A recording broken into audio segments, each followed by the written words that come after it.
Switch, and we are forever grateful, blah, blah, blah. Sadly, today we are announcing that the restored content DLC for the Nintendo Switch version of Star Wars, The Old Republic 2, Sith Lords will be moving forward will not be moving forward. Okay, so yeah, I heard about that there's not going to be a Coder 2 DLC, and do you think that has anything to do with the remakes? That's sad as fuck. Yeah, kind of interesting. That's one of your go-tos, isn't it? Yeah, man, that's my shit. Well, this is Knights of the Old Republic. Those were like the standalone series. The Old Republic is SWTOR. That's online. That's what. That's right. That's your bread and butter right there. Oh man, SWTOR's my life. Did you read the shit about Nicolas Cage being in The Flash? I read it and I got it confirmed. It was read and confirmed. It is confirmed. Yep. The director already said that they had a role for Mr. Cage, and that apparently it was very small, but he dove head first into it. Well, I mean, what was it? 19? Just a cameo. Was it? Yeah, it was 89. 89. Yeah. So I remember in 89. Well, I remember first seeing the picture. I remember first seeing the picture like in like the early 2000s. Yeah, with the long hair and the blue and the suit looked great. And then I remember J.J. Abrams.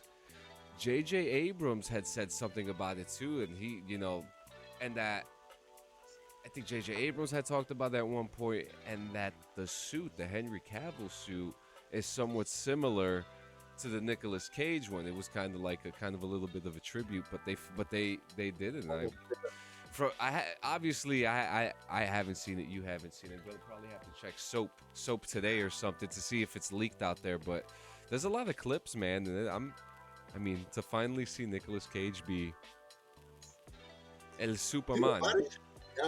Dude, shit got leaked and released for fucking the director. Not even for that, for the Spider-Man movie that just came out, Across the Spider-Verse. Oh yeah. So many fucking drops, bro. And I got it, big ups to the whole boy Childish Gambino for finally doing what I've always wanted him to do. It wasn't the exact, but he got in there, motherfucker. He's in there officially, and not just as fucking. I think it was in was it Amazing Spider-Man? Oh no, I think it was Homecoming. For what? Where Donald Glover made his first appearance in the MCU. He was supposed to be Aaron Davis, Miles' uncle. Oh, and who did he cut? Oh, and he played. And him. he reprised the role in this movie, in the Spider-Verse shit, but live action. He's in one of the little jail cells, live action with the Prowler suit on. Yeah, but it's him. Because they're adding. Because they're mixed. There's gonna be another one, right? There's Beyond the Spider-Verse. That's right. I haven't seen those Spider-Verse movies, but I heard they were amazing. They're connected, they're MCU connected, aren't they? Now with this movie, they pretty much connected everything, because now when Miguel O'Hara, Spider-Man 2099, he's kind of showing Miles like the webbing, the timeline webbing of like all the Spider-Man and shit. And in those little encasements, they have clips and like shots from Tobey Maguire's Spider-Man, from the Amazing Spider-Man. They have all the shots. He said, like all of us have something, that is detrimental to our existence, and that is usually the death of our loved one. And like that's kind of like where the whole shit is. So you see all the Spider-Men like holding the Uncle Ben or Gwen or Captain, whatever. In some way, shape, or form. Dude, that's great. It's like, we all have to experience something in order for something else to go down. So in all the universes, every one of them, if Peter Parker in one of those universes did not get bit by a spider, Venom would have not happened. Vulture would not have existed. Electro would have not, like, none of these cataclysmic fucking occurrences would have happened. It's like a ripple in time. So in this one, they kind of fuck you over because they take you to this world where there was no Spider-Man in it, but at the same time, it did occur in a way because there's a clip. I don't know if you know Polka Dot Man. Oh, of course, yeah. Play. Oh, well, Polka Dot Man. Well, that's DC, yeah. Yeah. No, in this one, I think he's called the Spot. That's his name. He's called the Spot. So in this one, the Spot uses all those little holes and shit to kind of like. Oh, yeah, there he is. Yeah, he kind of like uses those little holes to kind of like teleport or transport or like, you know, like kind of strangely impose his fucking body through dimensions and shit. So he uses that. It starts to grow, and like he's kind of like the overall villain of the whole movie, but he doesn't realize it. So it's pretty sick. And Miguel O'Hara, he's after Miles for the fact that, you know, Miles finds out that his dad has to die, but he doesn't want to. And Miguel's like, bro, all of us have to lose somebody in order for this to happen. You know, it's kind of like how in Star Wars, they say that in order to balance the Force, like these things need to happen. Exactly.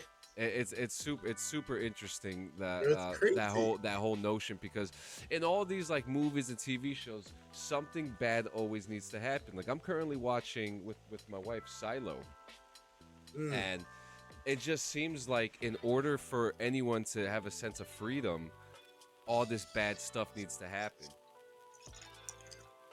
Exactly. People have been dying almost every other episode too. It's crazy. Salud, by the way.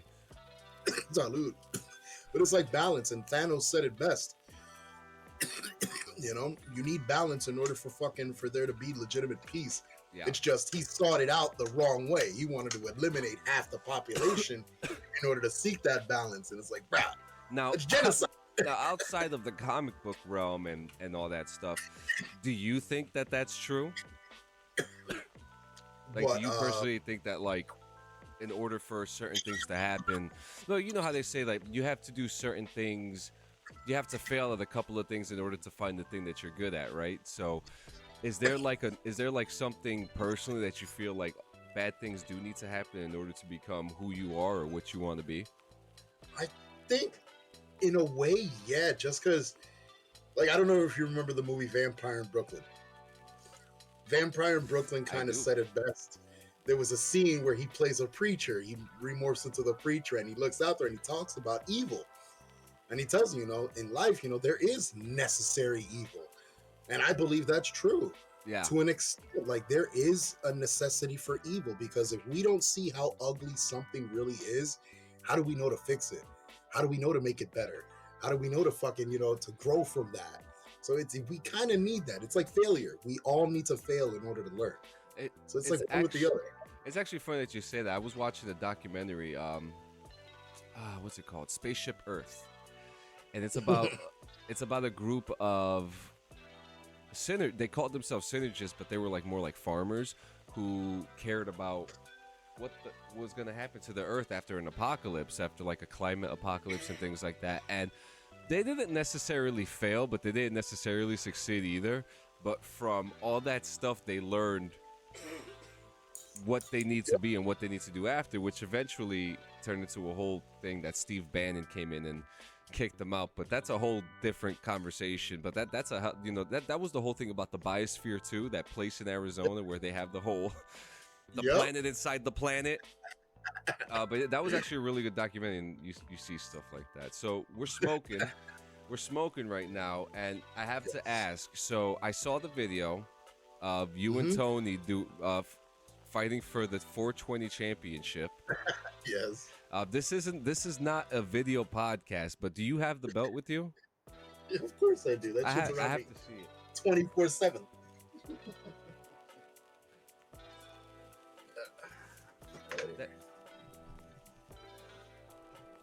That is okay.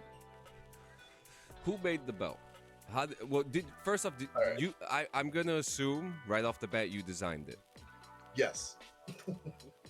This is an original Kobalus design. But the guy who crafted it, his name is Mohammed Laquam. He's like he's like a smith over in India. He's out in fucking India. Dude. He's the same guy that actually made the GCW World Heavyweight Championship belt. Okay. So Game Changers titles came from this guy. Well, he makes replicas. He's really well known to make replicas because he uses zinc, which is not as expensive, but just as durable as steel. And looks good too. It looks really fucking good. So this dude, I met him through Max, XVPW Max, because I designed the belt, and it was literally just a joke around. People were like, yo, you should get that shit made in real life, blah, blah, blah. And I was like, I don't know how the fuck I'm going to get that shit made in real life. Max was like, I know a guy. So I was like, yo, if you know a guy that could remake my virtually created fucking belt for real, then I'm all in. Like, just connect me with him. So that's what he did. He got me in contact with the dude. I spoke to him. The guy's like really cool. He would check up on me like normally and be like, how you doing? And then he would tell me the progress, how far he got. So that's the one thing I really liked about him, is that he kept in communication and kept you on, like, he kept you on, like, knowing what the fuck is happening instead of you sitting there waiting for your package and shit. So he's not Dan McMahon. Yeah, no, he's on top of that. Like, he's, he'll ask you how your day is. You tell him what's up, and then he'll be like, all right, cool. Yeah, this is what I'm doing right now, and this is how far I got. So he would send me pictures of the progress. Dude, I think it was three, maybe 4 weeks, possibly tops, that it took for it to ship. And it cost me almost $500,000. We'll throw that number there. Almost $500,000. Yeah. We've been spending a lot of money lately. The only reason for that amount was because it's a fully customized piece, so it has to get custom cut. The other thing is, like, if I would have gotten a replica or a replica shape, it would have been cheaper for me, because all he has to do is cut to the shape he already has. But since this one has the cloud poof shape and everything, like, it had to be cut a certain way. You literally have like a one-of-one creation yes, that you are willing to put up for challenges. So you're willing. So you're actually willing, like, to lose it. Yes. Okay. Absolutely.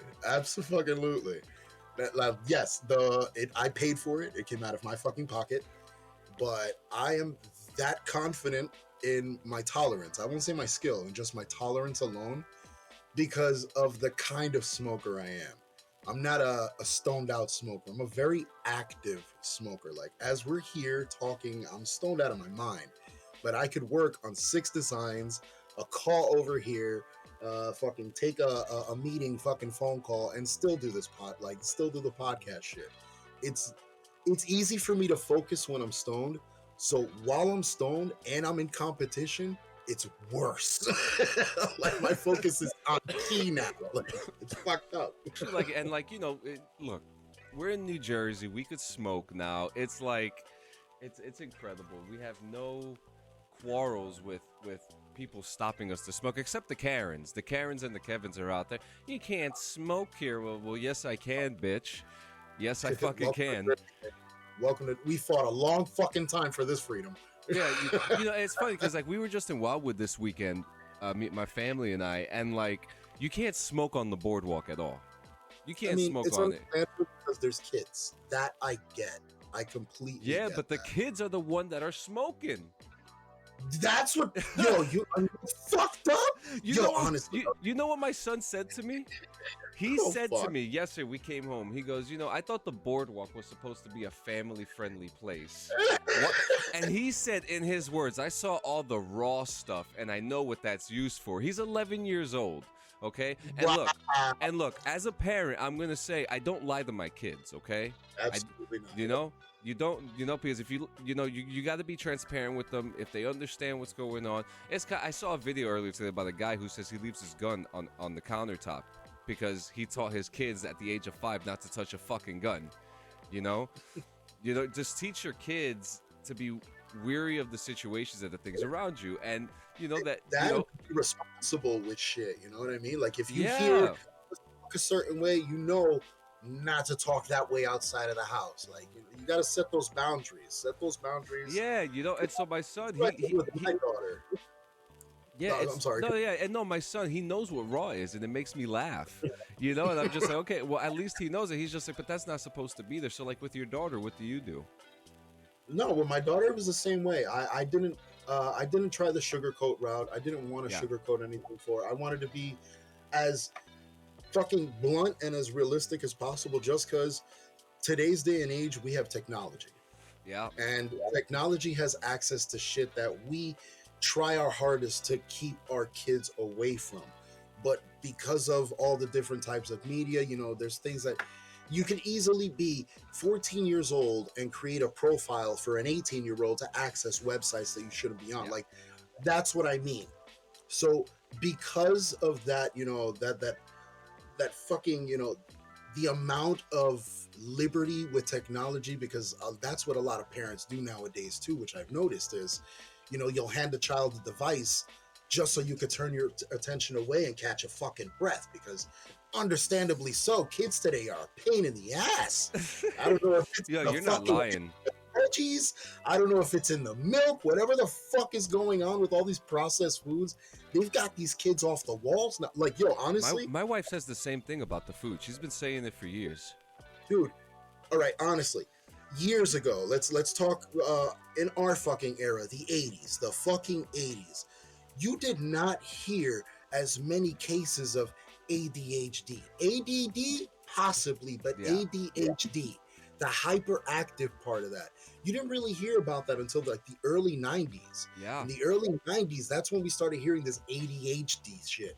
And people were starting to notice, the Ritalin shit started fucking getting popular because of that shit. And I mean, there was even a band. There was even a band that came out, the Ritalin kids. Dude, and then after that, now we got fucking melatonin, something to kind of put their asses, like, yo, there's all these different things, but I honestly believe it has something to do with the processed fucking foods. There has to be something in these foods that are hype. I don't know if it's cocaine or some shit, but it's got these kids off the fucking wall. It's super crazy that you say that too, and I agree with you, because like I have two sons who are autistic, and you've met my kids. They're super smart and they're super active. But then again, there's always these conspiracies and these theories about where autism actually came from. Does it come from the vaccines? Does it come from the food? Drug use and things like that. Like there's so many factors that people still don't understand it, nor do they respect it. It's the same thing with ADD and ADHD. I bet you, from the group of friends that we talk to every single day, at least 60% of them have undiagnosed ADD. Oh, you want to hear something incredible? I'll bring this up to you, just because this is just mom dude. She's open with her shit. Mom just went to her fucking psychiatrist or psychologist, whichever the fucking thing. Yeah, whatever they are. At fucking 62 years old, this lady just got diagnosed with ADHD. Get checked. Get checked. Years, bro. Yeah. 60 years. It's a thing. It is a thing that people don't know. Like, dude. You could be fit, like you see like all these like army dudes, right? These military guys, they come out and they can't pay attention to a goddamn thing. But they don't go, they don't get diagnosed, and then they get diagnosed and they're just like, oh, why me? Like, bro, it's a part of you.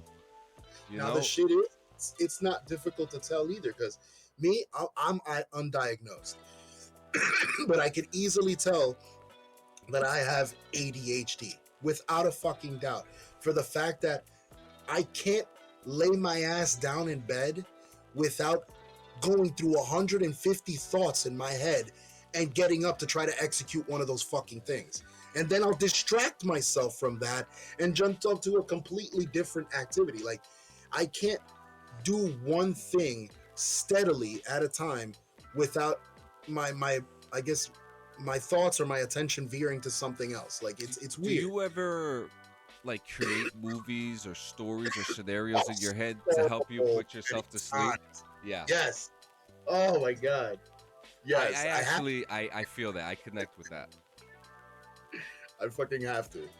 I always lately I've been, because I play a lot of Red Dead. So like I put myself in like a cowboy scenario all the time, because I watch a lot of TV at night. You know, I have to go to sleep with the TV on. That's just. I do too. I may be undiagnosed. I don't know. You know what I mean? But there's signs of it. There's signs of it, and people fail to realize that the signs are there. You know, you could be 35 years old, realizing why you're jumping from job to job or you can't stay still. Well, maybe. But you know what's fucked up with shit like that? Like autism in general, we are all technically on the spectrum. In one level or another, all of us are on the fucking spectrum. And there's different levels too, and that's another thing that people don't understand. Yeah. There's mad amounts of fucking levels to it.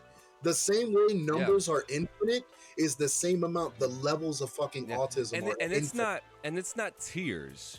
It's just different levels. Like, you know, it's not up. It's like, you know how like New York builds up and like Kansas City builds sideways. It's like this builds sideways, and there's so many like my oldest son, the autistic, his thing is he's very focused on technology and computers, and you know, he's doxing kids on Roblox, you know, like you know, my second son looks at plumbing pipes at schools, and it's like, where does that pipe go to? Where does that pipe go to? You know, but at the same time, they both get very emotional.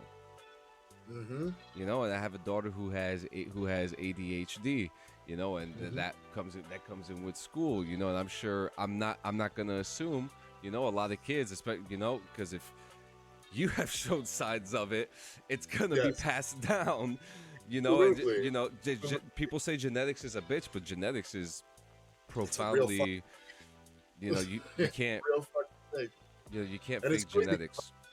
My daughter, like she's overly empathetic, very empathetic. You could just talk to her about a story that's remotely sad, and she'll get glossy eyed. Like she's just very emotional, extreme. It's crazy. It's fucking crazy. It's such it really brings the human out of you, doesn't it? No, it really does, man. It's like, yeah, we're not like as much as many would like to think, especially, you know, the upper high class motherfuckers. We're not perfect for shit, bro. We are far from it. We are still a prototype. Still, what we are right now is still a fucking prototype. They've been testing all this for years, and it's still going on. It's still going on, bro. What? You know, like, Russia, I don't want to fucking like get anything canceled. I have a feeling Russia, bro. I'm scared as fuck of Russia, man. I've read some shit. You know about that reanimate shit. Stop! Russia needs to stop. You know what's real funny too? How like they just had their parade, right? Their Russian parade, and there were no tanks except one nuclear missile that showed up. This large nuclear missile. They were just like, oh yeah, all our tanks are fighting in Ukraine, but here's this nuclear missile that we're gonna scare the shit out of you with. We still got those. Now, I fucking love Russia though. Russia's like one of those countries that no matter what, you just don't fuck with those people. Their government sucks, but their culture is amazing. Yeah, dude, that's what I mean. Like, those are people that you just don't fuck with them. Like, they're so fucking chill. I used to work with these Russian chicks at And Pizza, the job that Alex used to fucking work at too. Yeah. And, yo, these chicks were cool as shit. They were just like real about their shit though. Like, no shame. Very honest people. Yo, they spoke bluntly. There was no fucking secret. Like, they would just talk about their fucking daily life. I knew them for years, but they were cool as fuck. Really cool people. Yeah, the culture's amazing. Their nightlife looks fucking fantastic. Oh their scene. I mean, there's some really good metal bands that came out of Russia too. You know, dude. and it's sad. It breaks my heart to see what they're going through. The ones who oppose the war, you know, and then you got the Ukrainians who are. Now, I mean, look, I don't know. I'm not going to get into a whole big thing. It's kind of funny how like they say, "Oh, Russia's winning," and then they say, "Oh, Ukraine's winning." And I'm just like, look, nobody's fucking winning, bro. No one wins in war. Nobody's winning. No one wins in war. I was literally on a fucking on TikTok earlier today. I was scrolling through lives and I stumbled across this live where these people were debating whether or not complexion made like racism, this and that, like does it make a difference in racism and this and that. And these people were literally going back at like back and forth, and it wasn't like a decent conversation. It was them trying to yell over each other. Nobody was trying to listen to nobody else. Yeah. And it's like, bro, there it is right there. Like racism has nothing to do with fucking with that shit. Like, that's a topic that I fucking hate. Like racism or anything or hate. Let's call it that. Fuck just racism because it goes just beyond pure that. Hate, yeah. Just hatred in general. Like on some legit shit, hatred is like there's no skin tone to hatred for shit. That's really something that's taught. You're taught to hate. That's all on upbringing. That's all on what you know how you're fucking raised. Like my mother didn't teach me to hate that you say somebody's skin was darker than mine. My mom didn't teach me to fucking hate somebody's skin who's fucking lighter than mine. Nah, she taught me that everybody was cool. And to know that there's fucking families out there, and you see it every day. Like that's what pisses me off.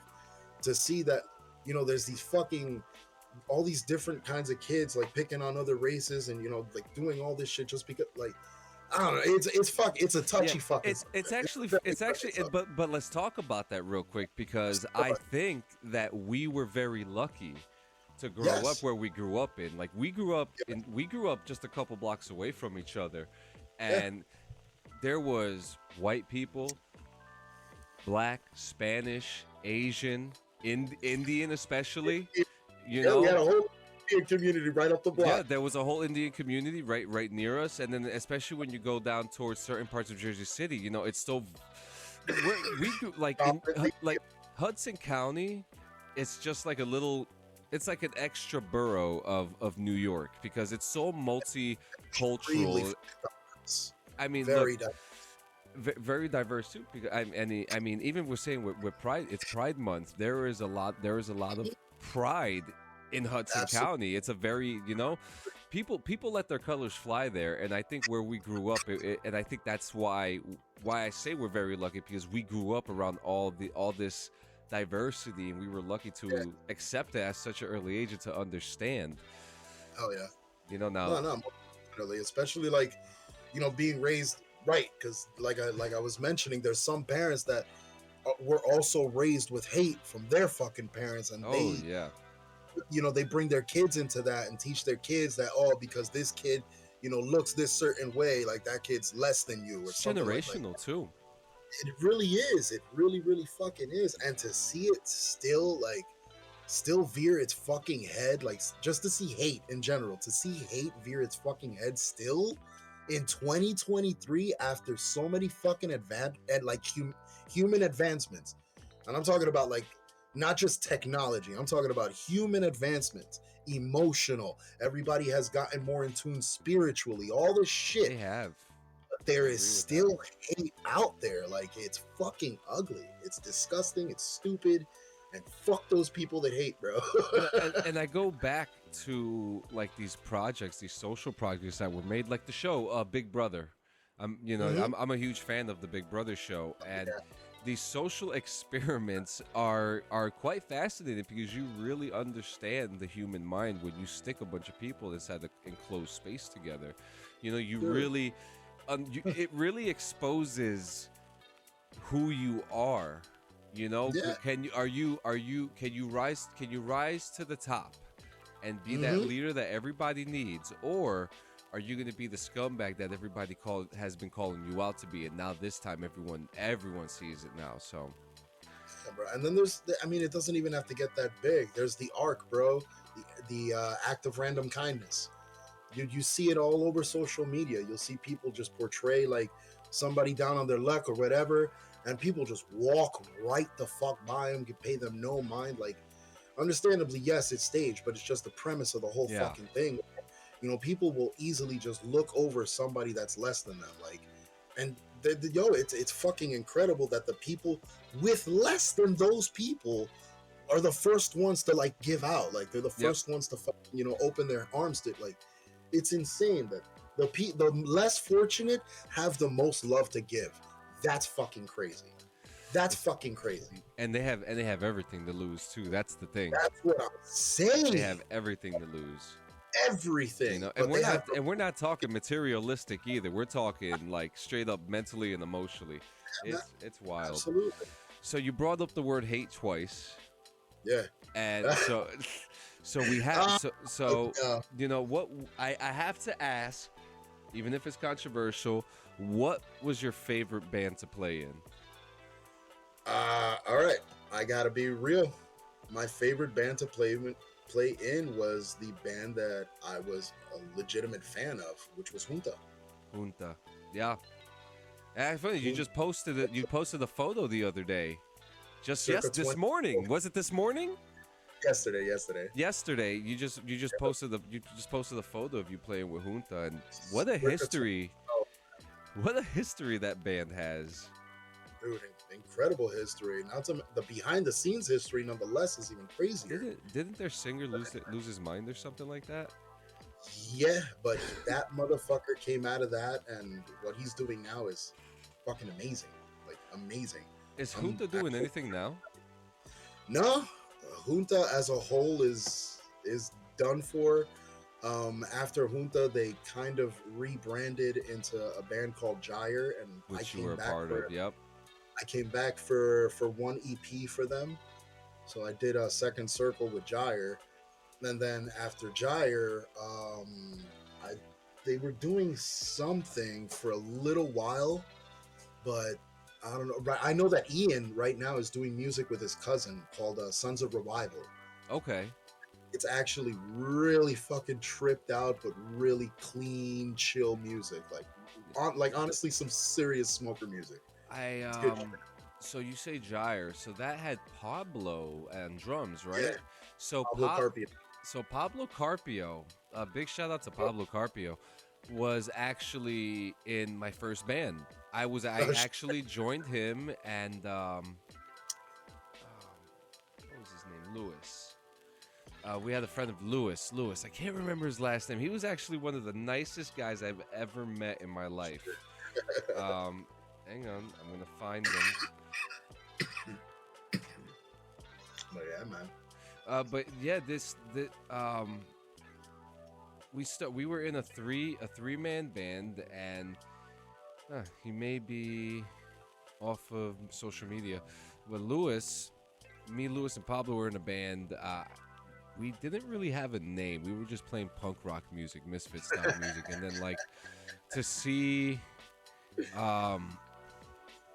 him go in to kind of expand himself and do more drums and stuff like that, and see him do Gyre and more. It was really cool. Actually, I remember he joined Portraits of Murder as well.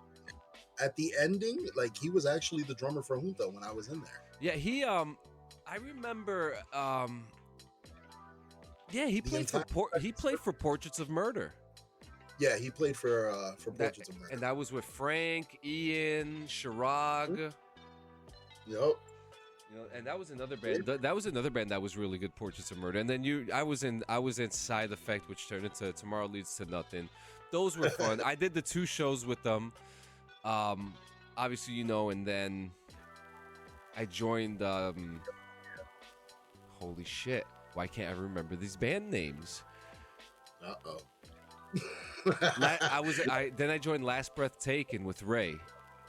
Okay, damn. Rest in peace, Ray. Rest in peace, Ray. And then I joined Sleeper Cell after that, and then I ended my career from there, and then turned into film and stuff. But you did Junta, you did Hate with Jeremy, who's now part of Concrete Dream, which they're doing fucking amazing right now. The first one was Against Enemy Lines. That was the first.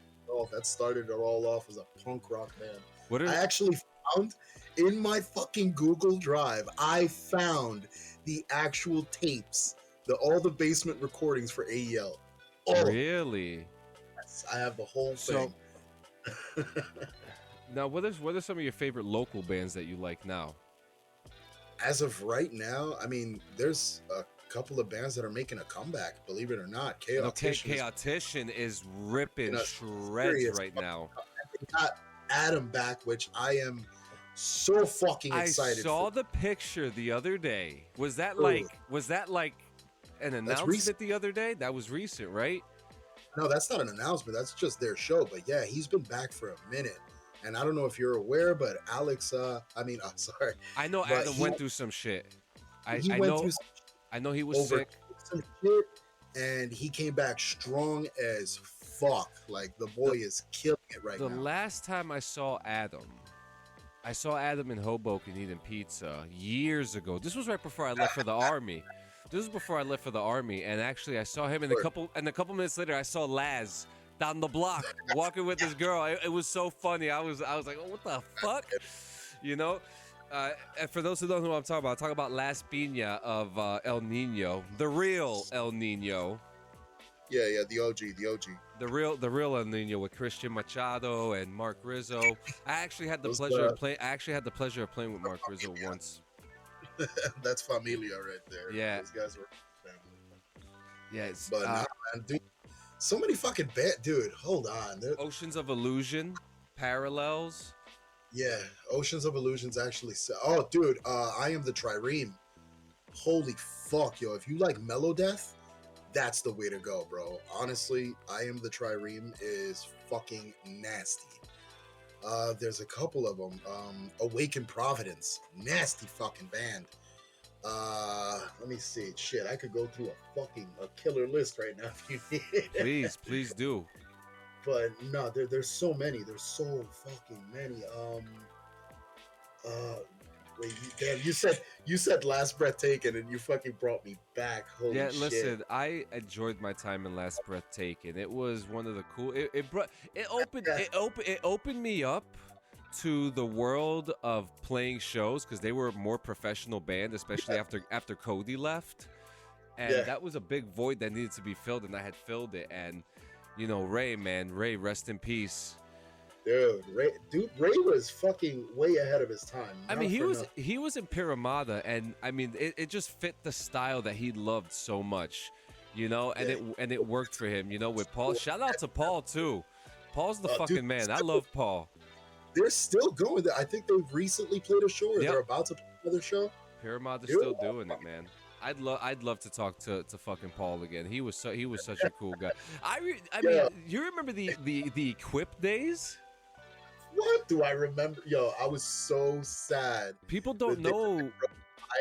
And saw the whole building gone, man. I was so fucking. Yo, I wanted to fucking pull over and tear, bro. I was so mad. I mean, dude, like bands like My Own Summer. Is that what they're called? The ones that did the I'm at the end of my rope. If I could live, I fall apart again. Fuck. 40 Below Summer. 40 Below Summer. Yep, with Max. Summer. Yep. Max Illage. That's the homie too. Another motherfucker in the familia. I love those boys. Yeah, dude, they're active too. Yep. It's really cool, and like a lot of people don't. And what for those who don't know, Equipped was a small but large studio space on Tunnelly Avenue, and it was actually built like. It was interestingly built. That's the best way I could say it. It had floors of absolute madness. The first floor had 2 rooms there. Well, no, it had 1 room at the time. Yeah. Later, and so it had 1 private room downstairs. The large storage room. Oh yeah, and then it had 4 rooms. No, 3 rooms upstairs. 4. 3. You're right, 3. Because it had the long one, and then the 2 fucking long, fucking vertically. Yep. So, and then the fucking small ass bathroom that everyone was fucking doing cocaine and fucking. Yeah, literally fucking in that little bathroom. Yeah, literally. it was. That place was so, but like you could fit all your stuff in there. Dude, it was a great fucking spot. A lot of us don't forget the VIP suite, the large one, the one all the way at the end, that had the stage and everything. There. Who? Mikey. Oh God. Mikey ended up living there, bro. Like we were jamming out there, and he was living there. The couch was his bed. He had his own little fucking like little kettle pot and shit in the corner, bro. It was oh my god. Dude, dude, those times were fucking crazy times when we used to fucking walk through Tunnelly Avenue, like get fucking Equip Studios with our equipment in a shopping cart. Okay, wait a minute. That doesn't explain anything. You've lived in downtown Union City your whole life, and Equip was on 80-something Street in Tunnelly Avenue. That was not a nice walk because going down the hill was kind of hard because you're worried you're gonna get ran over by your shit. Oh yeah.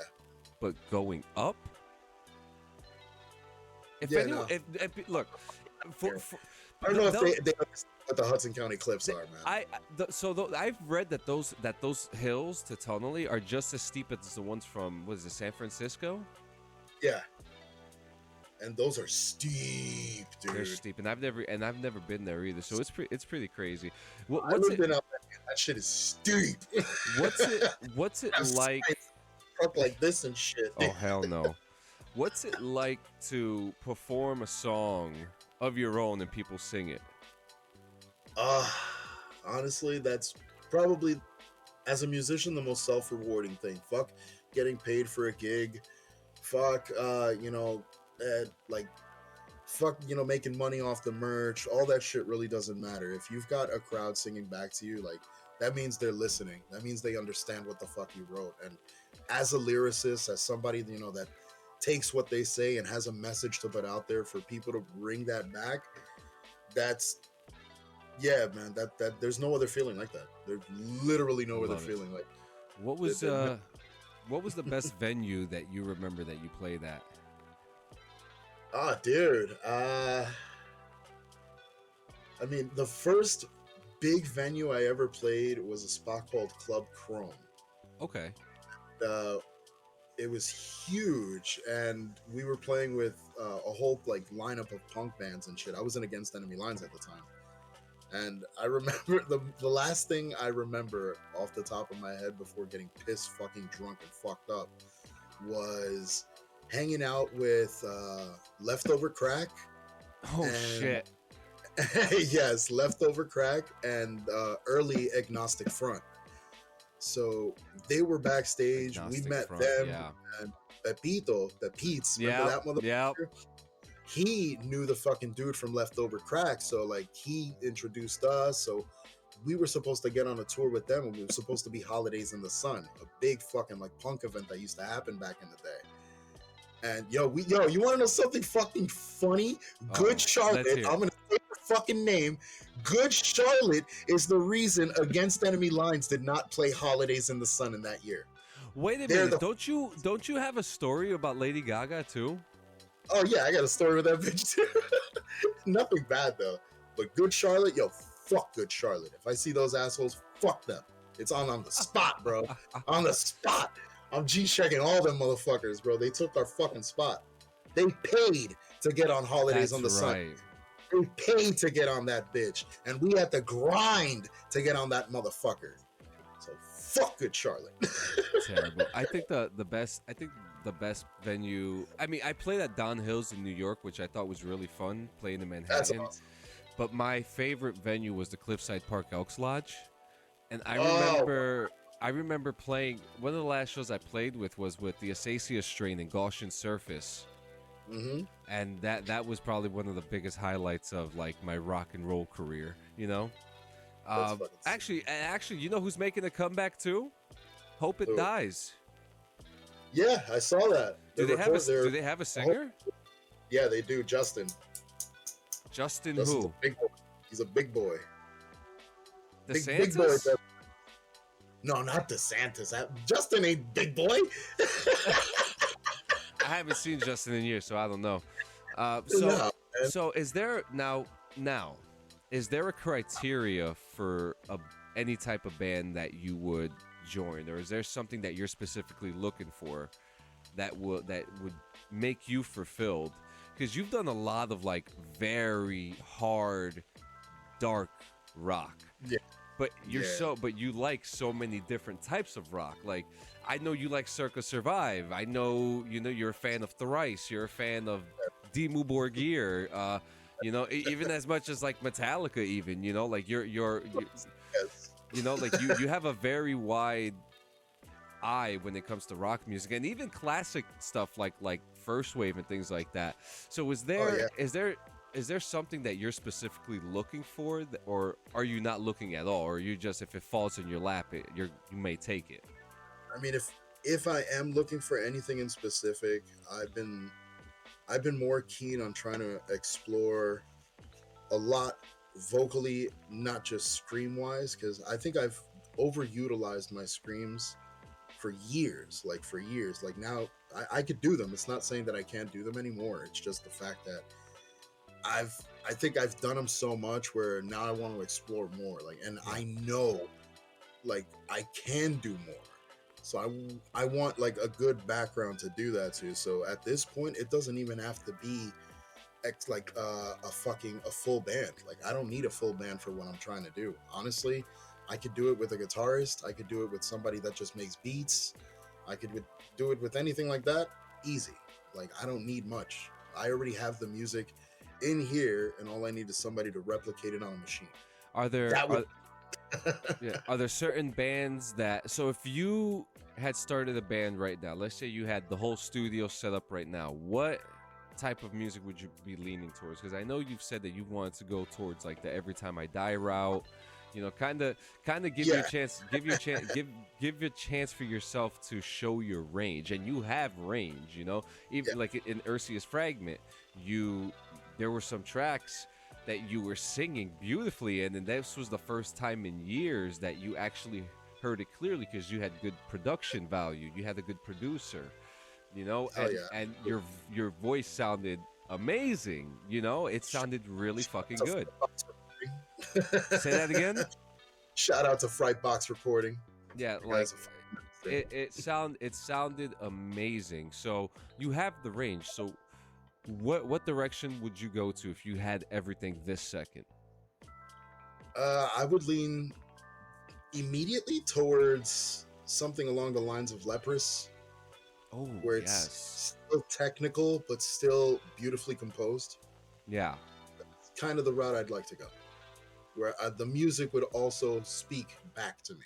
That's kind of where I want to go. Yeah, because a lot of times, being like a frontman for bands that are aggressive and throwing in cleans on top of aggressive music, it's kind of like a tearaway of that world, you know what I mean, where you still want to stay grounded but you're like slowly floating off.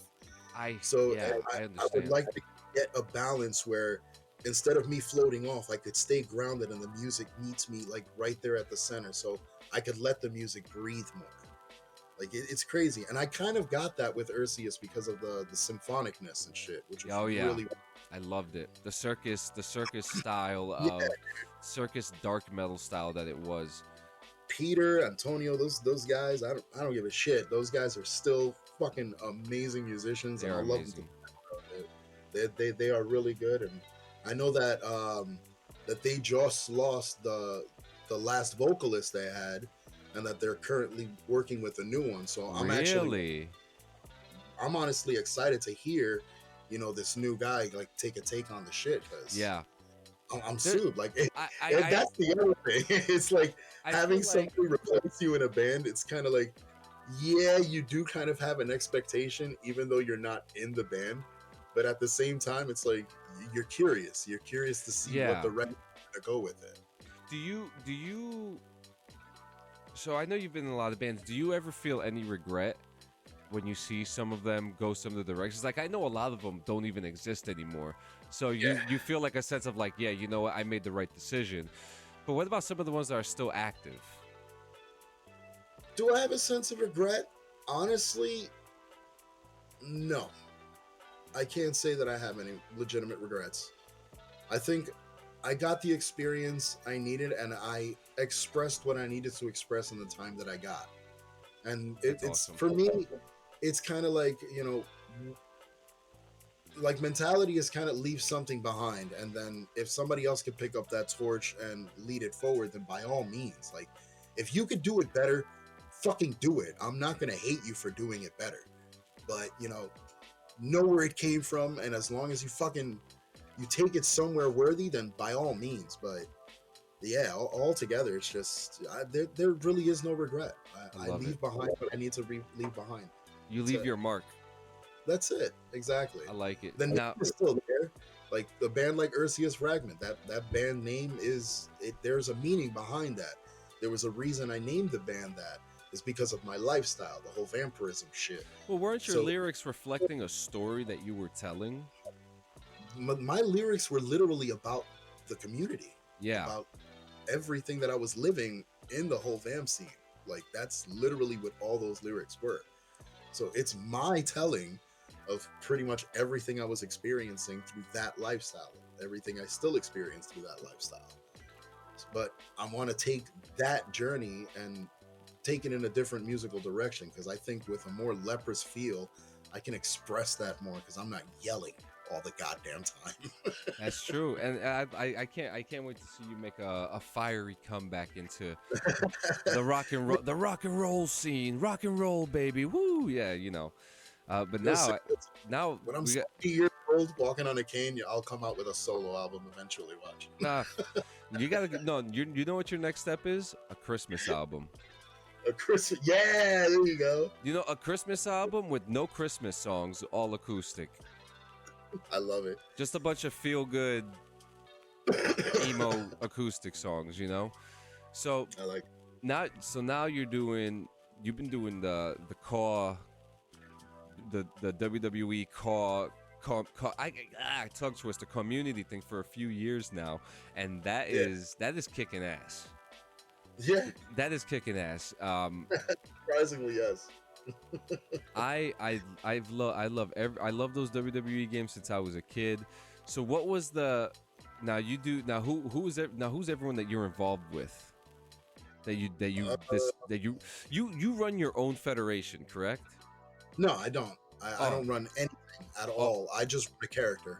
That's okay. it. And what about like the rest of the guys, like Freshie and Max and Benny? Freshie owns his own company. Max owns the company. Yeah, the company. I'll explain. Yeah. Benny, he doesn't run a company, and Alex is just chill about life. He kind of runs a company, but he just doesn't care. So he's chill as fuck about it. But yeah, Max, on the other hand, he runs XVPW, which is Extreme Virtual Pro Wrestling, and he has a YouTube channel, and it's the only call company that is produced HLR, which is highlight reel, kind of like all the clips are edited together to make it look fluidly like a full match, like it's edited as a full fucking matchup. So he takes his time, he chops all this up. But what makes XVPW different from other companies is that he incorporates legitimate, real wrestlers into his company. And I don't mean like he downloads the created character off CC. No. He gets endorsements, doesn't he? Not even just endorsements. The guy has literal verbal to verbal conversations with big fucking names, to the point where it's already announced, but you can look it up. I'm going to be facing Rob Van Dam. If you don't know who the fuck Rob Van Dam is, he is a Hall of Famer. He's not just a wrestler. He is a fucking WWE Hall of Famer. Oh, and wait, guys, to clear out, he's not physically wrestling him. Yeah, no, this is virtual pro wrestling. Gio would love to do that, but he would probably have a heart attack. Yeah, I'll fucking die, man. My asthma will destroy me. It's bad enough I smoke weed, bro. But yeah, no, but I love this. I just want to say I love this whole deal because I appreciate RP. I do the RP stuff with GTA and Red Dead. And what you guys do is that you use the whole format of the WWE games, which has the best creation suite in any game ever. Okay, you can't tell me any different. Not NBA 2K, not NBA Live, not Madden, not this or that. Not even fucking Cyberpunk. Even though you could change the size of your dick and shit. Yeah. But when it comes to these WWE games, the creation suite is so good. You can even add your own designs, and you add all you have imprinted your designs into the whole WWE community universe. Yeah. And I appreciate it because you guys are passionate about the RP. You guys are passionate about the rice pudding, baby. And yeah, absolutely. And what it is like, for most of them, it's, well, for me, I'll speak on a personal level. Fuck the generalization. Yeah. On a personal level, I got into Call strictly because of my independent run. I had an independent run when I was younger, and unfortunately, I wasn't able to live that out any further because I suffered an injury that I can't risk any further. So I had to back away from the whole shit, but I still have what I learned, mentally. And what I learned from there, part of it was acting. You have to act in order to be a wrestler. Yeah, it's an act, but you have to act and sell moves. You have to fucking act and sell your emotion. And a lot of it is through promo work. So Call opened up, that little funnel where, all right, so the promo work is kind of how you get over. Like, that's kind of how they decipher who wins, is how over you get with the crowd and shit. So the promo work is why I got into Call. So when I got in, a lot of people were taking their picture, like the picture of their call, and then like recording their voice over it or typing a promo. Yeah. I like, all right, my call looks like me. So I'm just going to turn the fucking camera on and cut a promo like this. So I did the full enactment of my character as myself. Just, fucking dialed up to like 9,000. And that's what became my character, which is Gabriel Gates, who eventually got dubbed the Tyrant. And that's a nickname that I didn't give myself. That was a nickname that was given to me by kids in the community that literally saw me as a tyrannical fucking guy. Now, do you consider yourself the pioneers of this, or was there someone that was doing it before you guys? Oh no, this has been going on. I know Dre 41. He was making. He wasn't doing what you guys were. Oh, he was actually. Yeah, Dre 41 was doing it. That's the first one that I remember. But you guys really. I don't think he does it anymore because he's actually developing a wrestling game. I think it's like Basement something. Yeah, I know exactly. Yeah, I can't remember the game right now. Fuck. I know it's an extreme game, like Project some shit. But do you consider yourself pioneers because you guys are continuously pumping out content? No, absolutely not. I think if not pioneers, I'd say more influencers of like, that kind of new gen, because every week there's a pack of new guys coming in because it's getting more and more popular. And you realize, like, it's not just on Instagram. There's fucking feds and shit and companies and calls on Twitter. There's feds and companies on Facebook. There's feds and companies on TikTok. It's Discord, crazy. I bet. Yeah, Discord, absolutely. There's hundreds upon hundreds. It's so cool. It's got its own world. The same thing with, let's be real. Every gaming community is, has its own circle and shit. Like GTA community is fucking vast. Because they got Mafia, they got bikers. They have the clan systems, Yeah, they got so much shit that you could RP or fucking enact in GTA. So, and then, like you said before, Red Dead, a whole other world worth. We did it ourselves. We did it ourselves in GTA and Red Dead. But it's cool to see that you put yourself in a world where you could still do it, but in something that you love, like wrestling. Now, do you think that this is something that could help you with voice acting? Do you consider it voice acting? Yes, absolutely. I consider it acting as a whole, because at least for those guys that go full camera mode. Like, I know there's a guy, Keon Kodo. He's gonna fucking love that I'm shouting him out right now. Keon Kodo, where he does that also. He puts on the sunglasses, he puts on the suit, so he kind of reenacts his character. Same thing with Max. Max has his character X. So when he shoots his promos, he does it the same way. It's him with his bandana on, his hair to the side. Like, he really acts it completely out. So it's pretty sick. I enjoy it. I think it's fun. I like the entire acting aspect, the voice acting aspect. I mean, it's not really voice acting because it's you. You know what I mean? Like, I don't go out there and like try to Hulk Hogan it and be like, you know something, brother. Like nah, that doesn't work with me. I'm gonna. You know what I'm gonna do? I'm gonna pitch the Clean Sanchez Cup to you guys. Oh shit! I'm just gonna come up with something off my ass and be like, we're gonna do the Clean Sanchez Cup.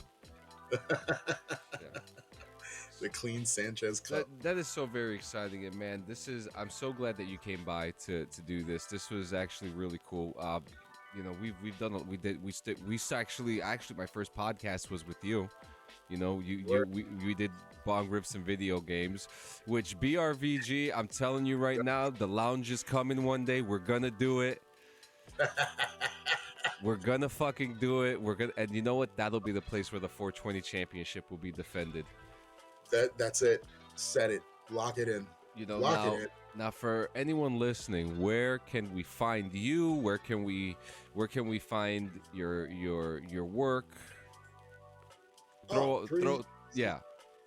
All right, so you can either find me on personally at NJ Goblin. It's all together, NJ Goblin on IG. You could find my work, literally Kobalus Designs all together. That's Kobalus. That's another That's another thing we didn't touch on either. Your art. Nah, dude. We'll get on that another day. Yeah. But also Kobalus Gaming. Kobalus Gaming is pretty much where you can catch all the call work that I do. I also feature a lot of other games or stupid memes. So either way, you can catch me on all those fucking things. But yeah, easy to find. NJ Goblin. From there, you can fucking track me anywhere. Fantastic. Well, thank you for coming. This was episode 4. I lose count, I think. This might be 3 or 4. But I appreciate you, Gio. Next time I'll have a studio for this, I promise. Nah, it's all good. Dude, we've done it with less.